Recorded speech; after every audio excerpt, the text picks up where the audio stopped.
ഒരിക്കൽ മുല്ലയുടെ രാജ്യത്തെ തിരുമേനി ഒരു മത്സരം പ്രഖ്യാപിച്ചു. ഒരു കുതിരപ്പന്തയം.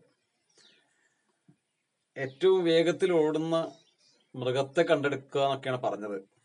ഇതിൽ ഓടുന്ന കുതിരയെ കണ്ടെത്തുക എന്നൊക്കെ പറഞ്ഞു.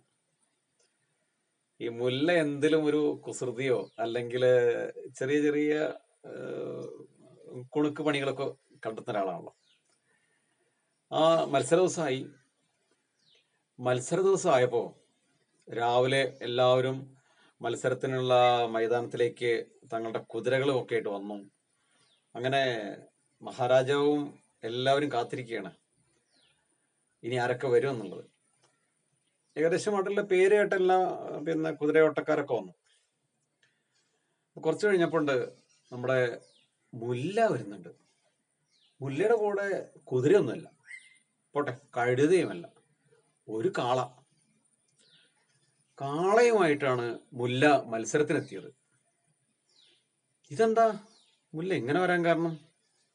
എന്തായാലും മുല്ല ഇങ്ങോട്ട് എത്തട്ടെ എന്നിട്ട് ചോദിക്കാമെന്ന് വെച്ചു.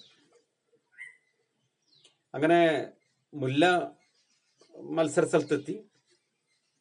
അപ്പോ മുല്ലയോട് സുൽത്താൻ ചോദിച്ചു, എന്താ മുല്ല ഇങ്ങനെ ഒരു കാളയുമായിട്ടൊക്കെ വന്ന എന്താ മത്സരത്തിന്?